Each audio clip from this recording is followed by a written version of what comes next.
உங்க வாழ்க்கையோட டிரைவிங் சீட்ல நீங்க தான் இருக்கீங்களா இல்ல சூழ்நிலைகள் தான் உங்களை இழுத்துட்டு போகுதா? நம்மள நிறைய பேர் இதை யோசிச்சு பார்த்திருப்போம் இல்லையா? இன்னைக்கு உங்க விதியோட ப்ளூ பிரிண்ட்டை நீங்களே எப்படி வரையலாம், அந்த சக்தியை உங்களுக்குள்ள எப்படி கண்டுபிடிக்கலாம்னு கொஞ்சம் டீட்டெயிலா பார்க்கலாமாங்க. விதிய மதியால் வெல்லலாம் நம்ம முன்னோர்கள் சொன்ன ஒரு பழமொழி.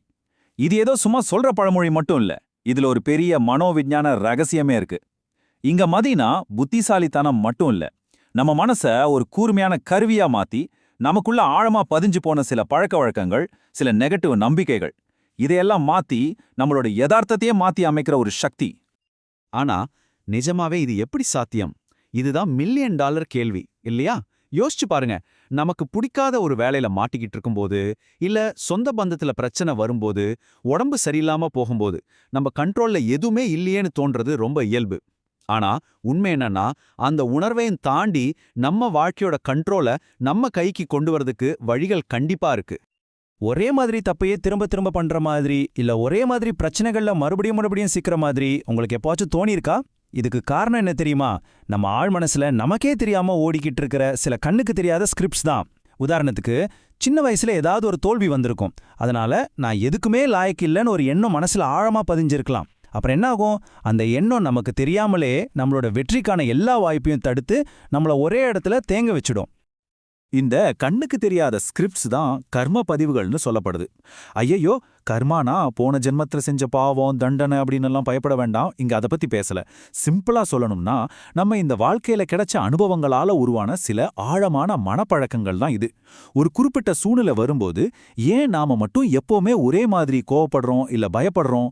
காரணம் இந்த பதிவுகள் தான். ஆனா ஒரு நல்ல விஷயம் என்னன்னா, இதை நாம கொஞ்சம் விழிப்புணர்வோட கவனிக்க ஆரம்பிச்சா போதும், இதை நம்மால கண்டிப்பா மாத்த முடியும். சரி, இந்த மனப்பதிவுகளை கடந்து போறதுக்கு பகவத்கீதா ஒரு சூப்பரான வழியை காட்டுது. இப்ப இந்த ஸ்லைட பாருங்களேன். 2 பாதை இருக்கு. ஒரு பக்கம் நாம ஒரு வேலையை செய்யும் போது நான் ஜெயிச்சே ஆகணும் அப்படிங்கிற எதிர்பார்ப்போட சேருது. அப்படி செஞ்சா என்ன ஆகும்? நாம ஒரு எமோஷனல் ரோலர் கோஸ்டர்ல மாட்டிக்கிட்ட மாதிரி தான். ஜெயிச்சா அடுத்த ஆசை வரும், தோத்துட்டா கோவம், விரக்தி. ஆனா இன்னொரு பக்கம் பாருங்க, நம்ம வேலையை மட்டும் முழுசா செஞ்சுட்டு அதோட பலனை எதிர்பார்க்காம அதை பிரபஞ்சத்துக்கிட்ட விட்டுட்டா, அப்போ முடிவு எதுவா இருந்தாலும் நமக்கு மன அமைதி தான் கிடைக்கும். இதுதாங்க உண்மையான சுதந்திரம். ஓகே, இந்த மன அமைதியையும் சுதந்திரத்தையும் அடையிற எப்படின்னு பார்க்கலாமா? இப்போ நீங்க உங்க வாழ்க்கையை டிசைன் பண்ற ஒரு ஆர்கிடெக்ட் அப்படின்னு கற்பனை பண்ணிக்கோங்க. அந்த பழைய தேவையில்லாத பில்டிங்கை இடிச்சிட்டு புதுசா ரொம்ப ஸ்ட்ராங்கா ஒன்ன கட்ட போறீங்க. அதுக்கு உங்ககிட்ட ரொம்ப பவர்ஃபுல்லான 3 கருவிகள் இருக்கு. வாங்க அதை பத்தி ஒன்னொன்னா டீட்டெயிலா பார்க்கலாம். முதல் கருவி விஷுவலைசேஷன், அதாவது மனசுல காட்சிப்படுத்துறது. இது சிம்பிளா சொல்லணும்னா, உங்க எதிர்காலத்துக்கான ஒரு தெளிவான ப்ளூ பிரிண்ட் வரைகிற மாதிரி. உங்க இலக்க மனக்கண்ணுல தெளிவா பார்க்கறது மட்டும் இல்ல, அந்த வெற்றியை நீங்க அடைஞ்சிட்டா எப்படி உணர்வீங்களோ அந்த உணர்வை முழுசா அனுபவிக்கணும். சந்தோஷம், பெருமிதம், நிம்மதி, இந்த உணர்வு தான் உங்க ஆழ் மனசுக்கு புரியிற மொழி. அதை நம்ப வச்சிட்டா போதும், அது உங்களுக்காக வேலை செய்ய ஆரம்பிச்சிடும். 2வது கருவி பலனை எதிர்பார்க்காத செயல். இது உங்க புது பில்டிங்குக்கு ஒரு உறுதியான ஃபவுண்டேஷன் போடுற மாதிரி. உங்க முழு எனர்ஜியையும் கவனத்தையும் நீங்க செய்யற வேலையில மட்டும் போடுங்க. ரிசல்ட் என்ன ஆகுமோ அப்படிங்கிற கவலையில தூக்கி போட்டுருங்க. நீங்க செய்யற செயலே ஒரு தியானமா மாறும்போது ரிசல்ட்டை பத்தின பிரஷர் இருக்காது. இது மன அழுத்தம் இல்லாத ரொம்ப நிம்மதியான ஒரு வாழ்க்கையை உருவாக்கும். 3வது ரொம்ப ரொம்ப முக்கியமான கருவி விழிப்புணர்வு. இது அந்த ஆர்கிடெக்ட் கையில இருக்கிற இன்ஸ்பெக்ஷன் டூல் மாதிரி. முதல்ல உங்க மனசோட இப்போதைய கட்டமைப்பு எப்படி இருக்கு, எங்கெல்லாம் வீக்கா இருக்குன்னு நீங்க புரிஞ்சுக்கிட்டாதான் அதை சரி பண்ண முடியும். இந்த விழிப்புணர்வு அந்த தெளிவான புரிதலை உங்களுக்கு கொடுக்கும். உங்க கோவத்தை, உங்க பயத்தை நீங்களே ஒரு 3வது ஆள் மாதிரி தள்ளி நின்னு கவனிக்க இது கத்து கொடுக்கும். சரி, வாங்க இப்ப நாம பிராக்டிக்கலா சில விஷயங்களை பார்க்கலாம். இது வெறும் தியரி கிடையாது. உங்க வாழ்க்கையில நிஜமான மாற்றத்தை கொண்டு வரக்கூடிய ஒரு ஸ்டெப் பை ஸ்டெப் கைடு இது. உங்க மனசோட ப்ளூ பிரிண்ட்டை மாத்தி வரையறதுக்கான முதல் படி. வாங்க ஒரு சின்ன பயிற்சி பண்ணலாம். முதல்ல அமைதியான ஒரு இடத்துல முதுக நேரா வச்சு சௌகரியமா உட்காந்துக்கோங்க. கண்களை மூடி ஒரு 3 முறை நல்லா ஆழமா மூச்சை இழுத்து வெளியே விடுங்க. ஒவ்வொரு தடவை மூச்சை வெளியே விடும்போதும் உங்க உடல் ரிலாக்ஸ் ஆகிறத உணருங்க. இப்போ நான் 10ல இருந்து 1 வரைக்கும் மெதுவா கவுண்ட் பண்ணுவேன். ஒவ்வொரு நம்பர்லயும் நீங்க இன்னும் ஆழமான ஓய்வு நிலைக்கு போறத உணருங்க. 10, 9, 8. இந்த அமைதியான நிலைதான் ஆல்பா நிலை. இப்போ உங்க மனம் புது விஷயங்களை ரொம்ப சுலபமா ஏத்துக்கும். இந்த நிலையில உங்க இலக்கு நிறைவேறிடுச்சுன்னு கற்பனை பண்ணுங்க. அந்த வெற்றியை ஒரு சினிமா மாதிரி உங்க மனசுல ஓட விடுங்க. அதுல வர சத்தத்தை கேளுங்க, அந்த சந்தோஷத்தை உணருங்க, அந்த பெருமிதத்தை உங்க உடம்புல இருக்கிற ஒவ்வொரு செல்லுலயும் ஃபீல் பண்ணுங்க. இந்த பயிற்சியோட முழு பலனும் கிடைக்க சில விஷயங்களை ஞாபகம் வச்சுக்கணும். தினமும் காலையில எந்திரிச்ச உடனேயோ இல்ல ராத்திரி தூங்க போறதுக்கு முன்னாடியோ ஒரு 15 நிமிஷம் போதும். உங்க மனம் ரொம்ப அமைதியா இருக்கிற அந்த நேரத்துல இத பண்ணுங்க. முழு நம்பிக்கையோட பண்ணணும்.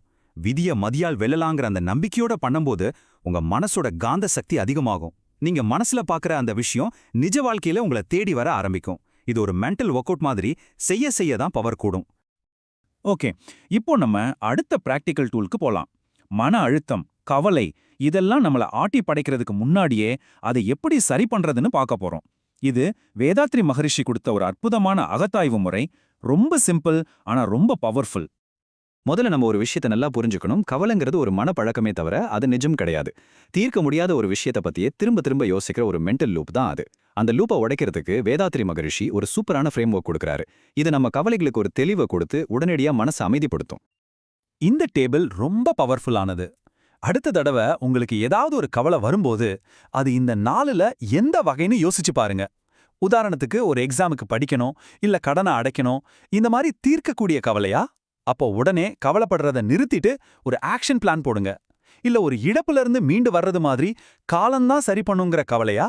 அப்போ கொஞ்சம் பொறுமையா இருங்க. நேரம் எல்லாத்தையும் சரி பண்ணிடும். அவங்க என்ன நினைப்பாங்க, இவங்க என்ன நினைப்பாங்கன்னு மத்தவங்கள பத்தின தேவையற்ற கவலையா?